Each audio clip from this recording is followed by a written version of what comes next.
시온 찬양대 귀한 찬양 감사드립니다. 하나님의 은혜와 평안이 여러분 심령과 삶 가운데 늘 함께 하시기를 기원합니다. 어느 시골 교회에 나이든 어머님을 모시고 사는 젊은 목사님이 있었습니다.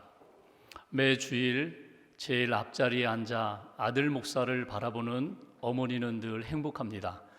또 행복해하는 어머님을 바라보는 이 목사님도 늘 행복했습니다. 그런데 예배 시간이 되면은 처음에는 그렇게 밝은 얼굴로 찬양도 하고 기도도 하시던 어머니가 설교를 시작하면 꾸벅꾸벅 조시는 겁니다. 심지어는 코까지 고십니다. 그것이 덕이 되지 못했습니다. 그래서 목사님이 소리를 높여보기도 하고 강대상을 쳐보기도 하지만 어머니가 꿈쩍도 하지 않습니다. 묘책을 세워야 되는데 아들을 불렀습니다. 유치원에 다니던 아들을 불러서 얘야, 주일 아침에 할머니 곁에서 내가 예배를 드려라. 그리고 할머니가 이렇게 졸게 되면 할머니를 흔들어 깨워라. 그러면 아빠가 1,000원을 줄게. 알았다고 예배도 드리고 돈도 벌고 신났습니다. 그리고 이 묘책은 효과를 발휘합니다. 할머니가 조금 조시려고 하면 아들이 흔들어 깨웁니다. 그래서 몇 주 동안은 할머니가 졸지 않고 예배를 잘 드렸습니다. 몇 주를 그렇게 지나가던 어느 날 보니까 할머니가 또 조시는 겁니다. 그런데 문제는 아들이 할머니를 깨워야 되는데 깨우는 신용만 하고 할머니를 깨우지 않는 것입니다. 아들을 불렀습니다. 얘, 우리가 약속했잖아. 할머니가 주무시면 깨우기로 약속했고 내가 1,000원씩 줬는데 너는 왜 할머니를 깨우지 않냐? 그러자 아들이 아버지에게 이렇게 얘기합니다. 아빠, 할머니가 나 깨우지 않으면 2,000원 준대. 여러분, 예배드리는 여러분의 마음과 자세는 어떻습니까? 하나님 앞에 집중하고 계십니까? 아니면 사람들에게 관심을 쏟고 있습니까? 여러분들 하나님 앞에서 예배드리며 하나님이 주시는 하늘의 평안을 사모하십니까? 아니면 그냥 내가 편한 대로 그런 마음과 자세로 하나님 앞에 예배드리고 있습니까? 내 삶을 드리고 나 자신을 산 제물로 드려서 하나님 앞에 예배를 드리십니까? 아니면 드림보다는 받음에 더 관심을 갖고 무엇인가 얻어야 되는데 거기에 마음을 쏟으면서 예배를 드리고 있지는 않습니까? 오늘 본문은 아브라함이 하나님 앞에 예배드리는 장면입니다. 오늘 배경은 이렇습니다. 하나님이 아브라함에게 2가지 복을 약속하셨습니다. 벌써 여러 번에 걸쳐서 약속하신 복, 하나는 자녀의 복이고 또 하나는 땅의 복입니다. 하나님이 아브라함에게 자녀를 주겠다고, 큰 민족을 이루겠다고 이미 약속하셨습니다. 그런데 시간이 흘러감에도 불구하고 자녀가 없습니다. 아브라함이 자기 집에 있는 엘리에셀을 상속자로 삼겠다고 하나님 앞에 보고를 하자 하나님이 노, 내 몸에서 날 자야 상속자가 되리라. 내가 분명히 약속한 대로 자녀를 주리라. 기다려라. 믿음으로 기다려라. 그러면서 아브라함을 이끌고 밤 하늘을 보게 하십니다. 저 별들을 봐라. 별들을 세어보아라. 셀 수 없을 정도로 많습니다. 내가 너에게 그렇게 많은 자녀를 주겠다. 그러자 아브라함이 어떻게 합니까? 아멘, 믿습니다. 그 약속을 믿습니다. 그랬더니 하나님께서 아브라함의 그 믿음을 보시고 의롭다 여기셨습니다. 믿음으로 의롭다 여기신 이후에 곧 이어서 땅의 그 축복을 다시 한번 확인시켜 주십니다. 내가 이 땅을 받으리라. 내가 이 땅을 너와 네 자손에게 주리라. 그 하나님의 그 약속에 대하여, 축복에 대하여 아브라함이 질문합니다. 그것을 무엇으로 알 수 있겠습니까? 이것이 바로 오늘 본문의 시작입니다. 8절 말씀을 한번 보실까요? 8절 제가 봉독합니다. 그가 이르되 주 여호와여, 내가 이 땅을 소유로 받을 것을 무엇으로 알리이까? 여기 무엇으로라는 이 표현을 원문을 보면 무엇 안에서 또는 무엇에 의해서 하나님의 약속, 땅의 축복의 약속을 내가 확실히 믿을 수 있겠습니까? 바로 그 이야기입니다.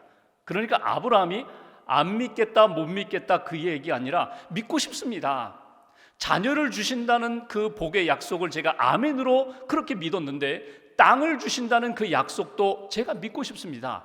그런데 분명한 뭔가 증거를 하나 보여주십시오. 제가 좀 확실히 믿을 수 있는 그러한 사건을 제게 좀 허락해 주십시오. 이것이 아브라함의 마음입니다. 이 아브라함을 향하여 하나님이 주시는 말씀 9절을 보십시오. 9절 한 절 같이 봉독합니다. 여호와께서 그에게 이르시되 나를 위하여 3년 된 암소와 3년 된 암염소와 3년 된 순양과 산 비둘기와 집 비둘기 새끼를 가져올지니라. 아멘. 하나님이 아브라함에게 이렇게 말씀하십니다. 3년 된 짐승들 제물로 나에게 가져와라. 여기 3년이라는 것은 이 짐승이 새끼가 이렇게 3년 정도 자라면 성숙해집니다. 온전해집니다. 너는 나에게 온전한 제물을 가지고 와라. 하나님의 명령에 따라서, 하나님의 요구에 따라서 아브라함이 그 제물을 가져다가 하나님 앞에 드리는 것이 오늘 본문의 내용입니다. 여기서 우리에게 주시는 첫 번째 메시지가 있습니다. 믿음의 사람이 되려면, 믿음이 성장하려면, 하나님의 기쁨을 이루는 인생이 되려면 하나님께서 우리에게 말씀하신 대로 하나님께 제물을 드리는 인생, 하나님 앞에 제물을 드리며 예배하는 삶을 통하여 우리의 믿음이 자라고 하나님이 기뻐하시는 인생이 될 수 있다. 이것이 오늘 우리에게 주시는 첫 번째 메시지입니다. 오늘 아브라함이 하나님 앞에 제물을 드립니다.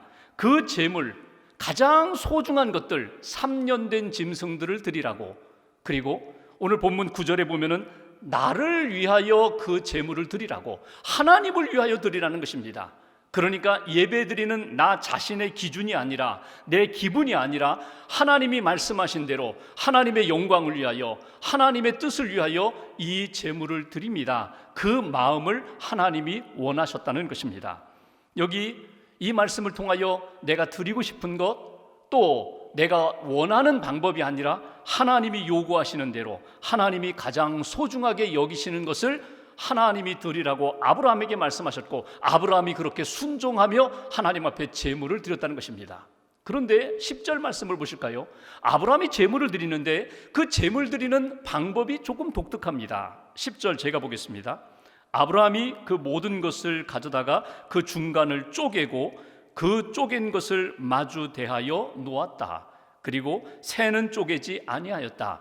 아브라함이 제물을 드릴 때 하나님이 말씀하신 대로 3년 된 짐승들을 잡아서 하나님 앞에 제물을 드리는데 반으로 그 짐승, 제물을 쪼개어서 마주 대하게 하였다. 여러분, 이 장면은 사실은 생소한 장면입니다. 근데 고대 사람들에게 있어서는 쉽게 볼 수 있는 장면입니다. 언제 볼 수 있는가 하면 두 사람이 어떤 계약을 맺을 때, 약속할 때에 마지막 계약서에 도장을 찍고 짐승을 잡아서 둘 이렇게 양쪽에 갈라놓은 다음에 계약하는 두 사람이 손을 잡고 그 사이를 지나가게 됩니다. 그러면서 그들이 가지고 있는 마음은 이것입니다. 우리가 약속을 했는데, 계약을 맺었는데 혹시라도 너나 내가 이 약속을 어기면, 깨뜨리면 이 짐승이 죽은 것처럼, 쪼개져 죽은 것처럼 반드시 죽임을 당하리라. 그러니까 목숨 걸고 이 약속을 지켜야 한다는 것입니다. 그것이 고대 사람들의 계약할 때에 나타나는 모습입니다. 아브라함이 오늘 하나님 앞에 제사를 드릴 때, 제물을 바칠 때 이 모습으로 바쳤다는 것입니다. 여러분, 이것은 아브라함이 생각해서 바쳤다고 여러분 이렇게 생각할 수 있지만, 성경에 나타나 있지 않지만 하나님이 아브라함에게 요구하신 내용, 그것을 아브라함이 순종하며 드린 그런 제사의 모습입니다. 그러니까 오늘 제물을 쪼개어 바쳤다는 그 마음은 무엇입니까? 생명을 걸고 하나님 앞에 바쳤다. 나 자신을 바쳤다. 나의 중심을 하나님 앞에 드렸다. 이것이 오늘 아브라함이 드린 예배의 모습, 제사의 모습입니다. 여러분 인생 가운데 가장 소중한 것이 무엇일까요? 하나님이 우리에게 예배 받기를 원하실 때에 우리의 무엇을 통하여 하나님은 예배 받기를 기뻐하실까요? 성경에 보면은 예배하는 모습, 예배하는 방법에 대하여 구약과 신약에 많은 말씀들이 있습니다. 그 가운데 사도 바울이 우리에게 권면하는 이렇게 예배하라는 말씀이 있어요. 로마서 12장 1절 말씀을 보면은 바울의 권면을 통하여, 성경 말씀을 통하여 우리가 하나님 앞에 이렇게 예배드려야 한다. 한번 로마서 12장 1절 말씀 한 절을 우리가 같이 봉독해 보겠습니다. 그러므로 형제들아, 내가 하나님의 모든 자비하심으로 너희를 권하노니 너희 몸을 하나님이 기뻐하시는 거룩한 산 제물로 드리라. 이는 너희가 드릴 영적 예배니라. 하나님이 어떤 예배를 원하신다고요? 우리 자신이 산 제물로 하나님 앞에 드려지기를 원하신다는 거예요. 이것이 영적 예배고 하나님이 원하시는, 기뻐하시는 예배라고. 오늘도 우리가 하나님 앞에 예배드립니다. 예배를 드릴 때에 나 자신이 제물이 되어서, 생명의 제물이 되어서 하나님 앞에 나의 중심과 삶을 다 드려서 하나님 앞에 예배드리기를 하나님이 원하신다는 거예요. 또 한 곳을 볼까요? 구약의 예배자라면 우리가 놓칠 수 없는 사람이 바로 다윗입니다. 다윗이 하나님 앞에 어떻게 예배드렸어요? 그가 영과 진리로 예배드립니다. 그가 죄 가운데 빠졌을 때에 나단 선지자를 통하여 그의 죄의 지적을 받아요. 그때 다윗이 하나님 앞에 통해 자복하면서 회개하면서 쓴 시편이 시편 51편의 내용입니다. 그 51편을 읽어가다 보면은 17절에 자기가 하나님 앞에 이렇게 예배를 드린다, 하나님의 사람들이 하나님 앞에 예배드릴 때 이렇게 예배드려야 한다라는 구절이 나와요. 그 17절에 보면 이런 표현이 있습니다. 하나님이 구하시는 제사는 상한 심령이라. 하나님이 상하고 통회하는 심령과 마음을 거절하지 않으신다, 멸시하지 않으신다. 그러니까 우리가 하나님 앞에 나가 예배드릴 때 나 자신이 제물이 되어서, 산 제물이 되어서, 믿음의 제물이 되어서 하나님 앞에 예배하는 것을 하나님이 기뻐하시는데, 의로운 마음으로, 교만한 마음으로 나는 완전합니다, 이러한 마음으로 예배하는 자가 아니라 하나님 저는 깨졌습니다, 하나님 저는 상했습니다, 하나님 저는 무너졌습니다, 지난주에도 얼마나 많은 죄를 지었는지 모릅니다, 하나님의 긍휼을 구하고 하나님의 용서를 구하고 하나님의 은혜를 구하면서 통회하는 심령으로, 상한 심령으로 하나님 앞에 나와 예배하는 것, 하나님이 그것을 기뻐 받으신다는 것입니다. 오늘 아브라함의 예배하는 모습을 통하여 우리가 놓치지 말아야 할 것이 있습니다. 믿음이 성장하려면, 하나님이 기뻐하시는 믿음의 인생을 살려면 반드시 예배를 통하여 하나님 앞에 나 자신을 드림으로 하나님이 기뻐하시는 믿음의 사람이 되는데, 그것은 통회하는 심령으로, 상한 심령으로, 마음을 찢으면서 하나님의 은혜를 구하는 심령으로 예배하는 그 예배자를 하나님이 기뻐 받으신다. 옥합을 깨뜨려 예수님께 향유를 부었던 여인처럼 하나님, 내 삶의 가장 소중한 것을 깨뜨려 주님께 드립니다. 드림을 통하여 하나님이 부어주시는 놀라운 은총의 역사가 저와 여러분들 예배 시간마다 경험되시기를 주님의 이름으로 기원합니다. 중세 영국의 신학자인 로저 베이컨이라는 사람이 이런 이야기를 했습니다. 다른 것들은, 세상의 것들은 찢어지면 상하고 찢어지면 더 악화되지만, 우리가 하나님 앞에서 우리의 마음을 찢으면 하나님께서 우리에게 가장 선한 것으로 역사하신다. 우리의 가슴을 찢으면서, 우리의 마음을 찢으면서 통회하는 심령으로 하나님 앞에 나아가는 자, 하나님이 멸시하지 않으시고 반드시 받으시고 새로운 역사를 만들어 가신다. 여러분, 오늘 아브라함과 다윗의 그 예배자의 모습처럼 내가 하나님 앞에 진정으로 드림을 통하여, 헌신을 통하여, 또 상한 심령으로 주님 앞에 엎드림을 통하여 하나님의 은혜를 받고 믿음의 역사로 회복되는 저와 여러분들의 신앙생활, 예배생활이 되시기를 주님의 이름으로 기원합니다. 두 번째 주시는 메시지가 있어요. 12절 말씀 보실까요? 제가 봉독합니다.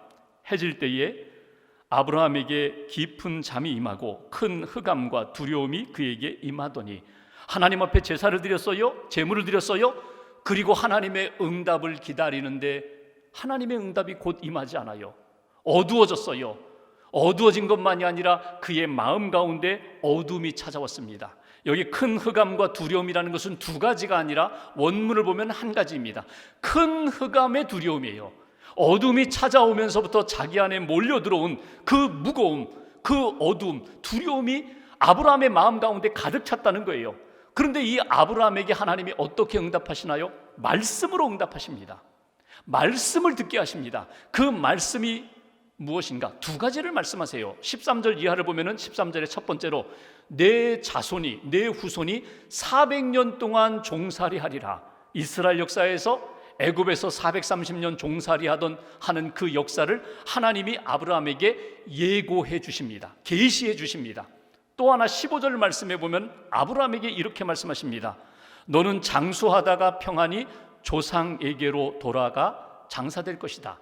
너는 이 땅에서 사는 동안에 하나님의 은혜 가운데 믿음으로 살다가 평강을 누리다가 평안함으로 살다가 죽게 될 것이다. 이게 아브라함에게 주신 말씀이에요. 오늘 하나님의 응답이 아브라함에게 말씀으로 임하는 것을 우리가 보게 됩니다. 여러분, 이걸 놓치지 마세요. 우리가 하나님 앞에 영과 진리로 예배 드릴 때에 하나님이 우리에게 주시는 응답은 말씀의 응답으로 우리에게 찾아온다.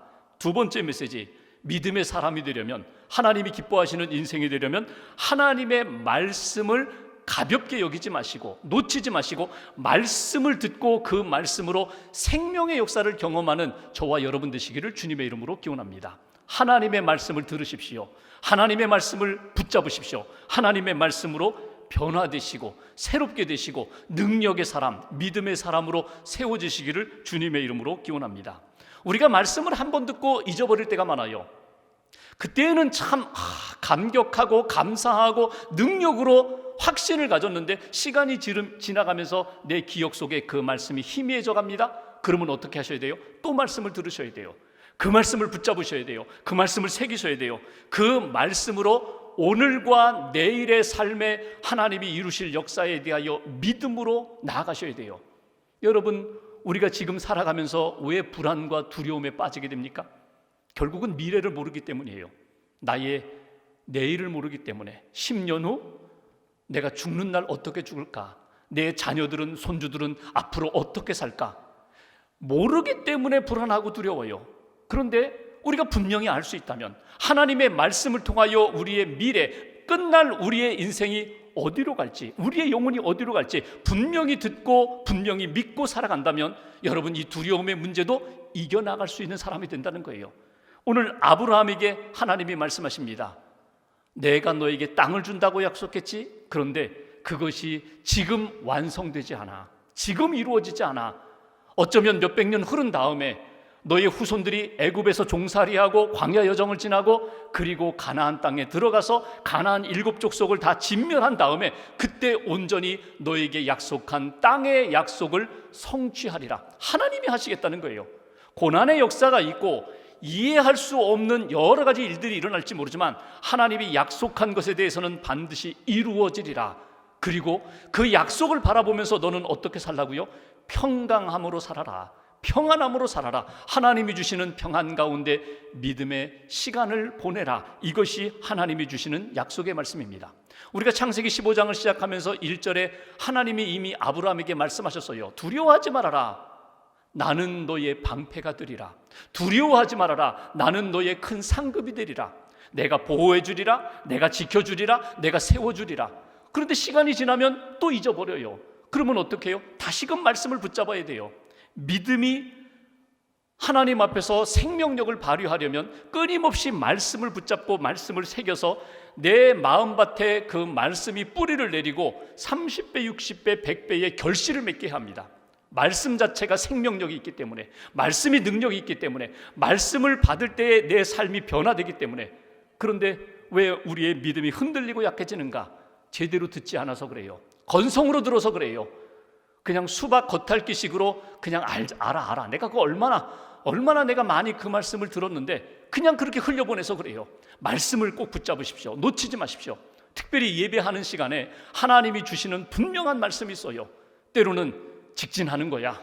어떤 어려움이 있어도 직진하는 거야. 이렇게도 말씀하시고, 아니야, 가고 싶어도 여기서 스탑해야 돼. 머물러야 돼. 이렇게 말씀하시기도 하고, 때로는 나는 왼쪽으로 가고 싶은데 하나님의 말씀이 오른쪽으로 가라고 하세요. 그러면 그 말씀을 믿음으로 받아들이시라는 거예요. 그 말씀대로 순종하시라는 거예요. 밥 샤거렌이라는 선교사님이 미국을 여행하다가 어떤 모임에 초대를 받았습니다. 그리고 주소를 받았고 약도를 대략 들었어요. 그 약도는 이런 것입니다. 하이웨이를 가다가, 고속도로를 가다가 디트로이트 사인이 나오면 그냥 바로 엑시스로 나오라. 출구로 나와서 오른쪽으로 나와서 그 다음에는 어느 길에서 우회전하고 좌회전하고, 이런 내용을 메모를 받았어요. 그리고 아내와 함께 이제 고속도로를 달립니다. 근데 디트로이트 사인이 나오지 않는 거예요. 한참 가니까 막 졸리기도 하고, 그래서 아내와 함께 졸음을 쫓기 위해서 알파벳 게임을 합니다. 그 알파벳 게임이라는 것은 이런 거예요. A 그러면 A 사인 그 이정표 안에 A라는 알파벳이 들어가면 먼저 그걸 부르면 이기는 거예요. 근데 운전을 하다 보니까 항상 사모님이 이기는 거예요. A, B, C, D 쭉 하는데 대부분 사모님이 이겨요. 근데 어디에서 걸렸는가 하면 Q 나오는 이정표가 나오면 먼저 불러야 되는데 Q가 안 나오는 거예요. 계속 갑니다. 계속 가요. 계속 가다가 마침내 Q 사인판이 나왔어요. 이번에는 선교사님이 먼저 불렀어요. 이야, 이겼다. 오랜만에 이겼다. 의기양양하고 이제는 나머지 알파벳 다 끝냈어요. 그리고 이제 생각해 보니까 지금 우리가 어디로 가고 있지? 디트로이트로 가야 되는데, 디트로이트 방향으로 나가야 되는데 이미 디트로이트를 지나가 버렸어요. 그동안에도 몇 번에 걸쳐서 디트로이트 사인이 있었습니다. 이제 몇 킬로 후면 디트로이트입니다. 지금 디트로이트입니다. 나가십시오, 나가십시오. 보면서도 지금 그들의 마음속에는 무엇이 있어요? 머릿속에는 오직 Q. 자기가 생각하는 것만 붙잡고 그냥 그것만 바라보고 그냥 그것만 기다렸다 보니까 정말 나가야 할 것들 보지 못하고 그 기회를 놓쳤다는 거예요. 그분은 이렇게 얘기합니다. 우리가 운전하다가 놓치면 다시 가서 돌아오면 되는데 우리 인생의 정말 중요한 시간에 하나님이 주시는 말씀과 사인을 놓치면 얼마나 우리의 인생 가운데 가슴 찢는 일이 많겠는가, 돌아와야 할 일들이 많겠는가, 돌이키고 싶어도 돌이키지 못하는 일들이 많겠는가. 그러니까 예배 시간에, 그러니까 하나님 앞에 섰을 때마다 하나님이 주시는 말씀을 놓치지 않으려는 그런 열정이 우리에게 필요하다. 말씀에 대한 사모함이 필요하다. 오늘 아브라함에게 하나님이 말씀하실 때, 응답하실 때 무엇으로 말씀하십니까? 말씀으로 응답하세요. 그것이 내 마음에 맞지 않을 수도 있어요. 당장 몇 년 후 내가 이 땅을 너에게 주리라. 아브라함은 그것을 기대하는데 하나님의 응답은 무엇입니까? 앞으로 몇백 년 후에, 그것도 너의 후손들이 400년 고난을 겪은 다음에 내가 주리라. 그런데 아브라함이 그 하나님의 말씀을 믿음으로 수용했다는 것입니다. 말씀을 듣고 수용하고, 말씀을 듣고 준비하고, 말씀을 듣고 그 말씀에 순종하는 인생, 그 인생이 믿음의 인생이 되고 하나님이 기뻐하시는 하나님의 사람이 된다. 마지막 오늘 요절 17절 말씀 보십시오. 17절 한 절을 같이 봉독하겠습니다. 해가 져서 어두울 때에 연기나는 화로가 보이며 타는 횃불이 쪼갠 고기 사이로 지나더라. 아멘. 여기 타는 횃불, 하나님의 임재하심을 상징합니다. 타는 횃불이 양쪽에 둔 고기 사이를 지나갔다. 여러분, 이 장면을 아브라함이 그냥 이렇게 구경만 하고 있는 장면으로 생각하지 마세요. 지금 타는 횃불이 고기 사이로 지나가는 이것은 예배하는 아브라함의 심령 가운데 하나님의 영이 임하시는 그런 장면, 뜨겁게 하나님의 타는 횃불을 통하여서 하나님의 임재하심을 경험하는 아브라함의 그 뜨거웠던 예배의 현장을 여러분 느껴보세요. 여기서 주시는 세 번째 메시지가 있습니다. 우리가 예배 드릴 때마다, 하나님 앞에서 말씀을 사모할 때마다 우리 안에 성령을 통하여 역사하시는 하나님을 체험하라. 성령의 임재하심을 체험하는 성도가 될 때 믿음이 자라고 하나님이 기뻐하시는 예배하는 인생, 하나님 영광 돌리는 그런 인생이 될 수 있다고. 성경에 보면은 불로 하나님이 만나주시는 때가 많아요. 모세를 만나주실 때 광야에서 가시나무 떨기 타는 불꽃으로 모세를 만나주셨습니다. 또 엘리야가 하나님 앞에 기도할 때에 하나님이 불로 응답해 주셨고, 마가의 다락방에서 120명이 하나님의 말씀을 믿고 사모하며 기다릴 때, 기도할 때에 불같은 성령이 임하는 것을 보게 됩니다. 여러분, 성령이 임하시면 그의 인생이 달라지는 것을 우리가 보게 돼요. 그런데 오늘 본문을 보면 한 가지 특별한 것이 있어요. 분명히 계약식처럼 고기를 쪼개놓고 재물을 쪼개놓고 그 두 사람이, 계약 당사자 둘이 그 사이를 지나가야 되는데 오늘 하나님이 횃불로 혼자 지나가 버리세요. 여러분, 이것은 무엇을 의미할까요? 분명히 아브라함은 또 넘어지지만, 또 하나님의 약속을 믿지 못하고 흔들리지만 하나님의 약속은 변함이 없다는 거예요. 하나님의 이 횃불 언약은 하나님이 아브라함이 흔들릴 때에라도 변함없이 지나가리라. 아브라함에게는 횃불 언약으로 증거해 주셨습니다. 오늘 우리들에게는 무엇으로 증거하실까요?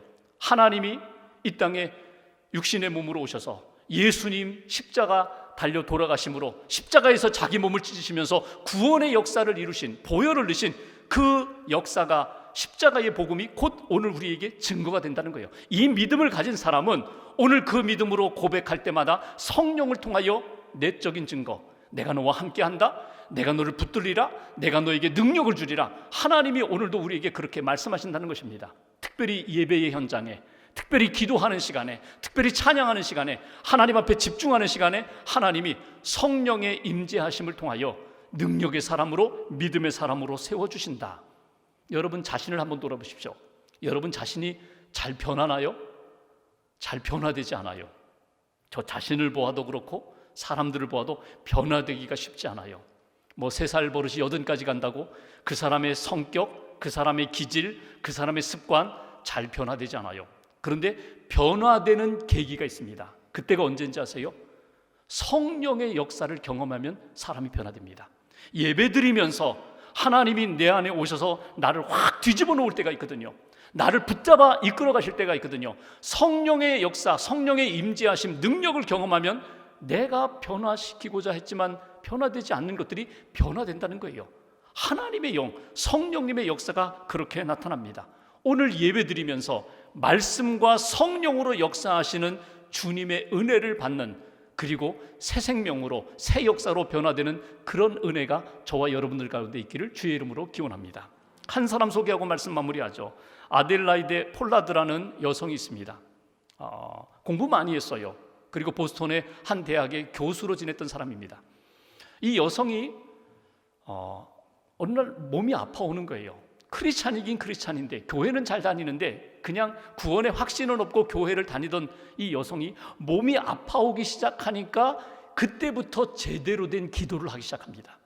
그때는 건성으로 기도했는데, 건강할 땐 건성으로 기도했는데 당뇨병이며 여러 가지 병이 와서 그냥 병상에 1년 동안 눕게 되니까 하나님 앞에 진짜 기도를 하게 되는 거예요. 하나님, 어찌하여 제게 이렇게 끊임없는 질병이 찾아옵니까? 내가 이렇게 병상에 누워서 일생을 보내야 하는 것입니까? 혹은 하나님 제게 어떤 다른 계획을 갖고 계십니까? 하나님 앞에 기도합니다. 성경을 읽습니다. 또 교회 역사, 교회사를 읽습니다. 그렇게 기도하는 가운데 어느 날 성령님의 만져주심을 경험하게 됩니다. 그러면서 그가 이렇게 하나님 앞에 기도해요. 하나님, 비록 제 몸이 병들었지만 그러나 제대로 신앙생활 하다가 죽게 해주세요. 제 몸은 병들었지만 제대로 좀 신앙생활하게 해주세요. 하나님, 제가 할 수 있으면 제가 교수직 내려놓고 제가 아프리카에 가서 복음을 전하는 일에도 제가 헌신하겠습니다. 하나님 앞에 기도하는데 하나님이 힘 주셔서 아프리카 남아공에 가서 복음을 전하는 일도 했어요.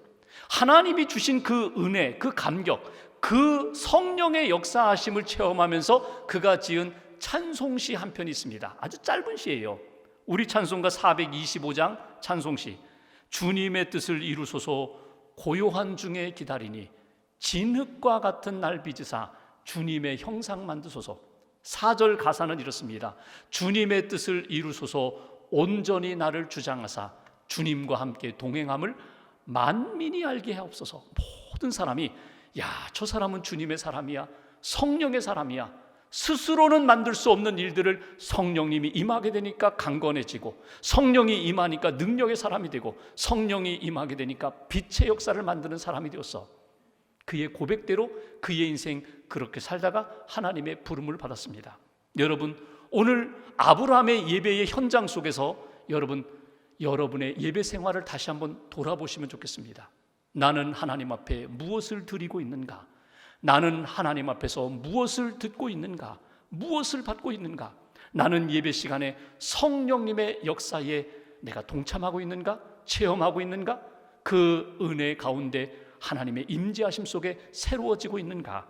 믿음의 사람들은 예배를 통하여 하나님을 만나고 하나님의 사랑을 경험하게 되고 하나님의 능력을 받게 됩니다. 오늘 횃불 언약을 통하여 아브라함을 새롭게 역사하셨던 그 하나님의 역사가 말씀과 성령의 역사로 저와 여러분들의 그 심령 가운데 뜨겁게 강하게 다시 한번 체험으로 나타나기를 주님의 이름으로 축원합니다. 기도하겠습니다.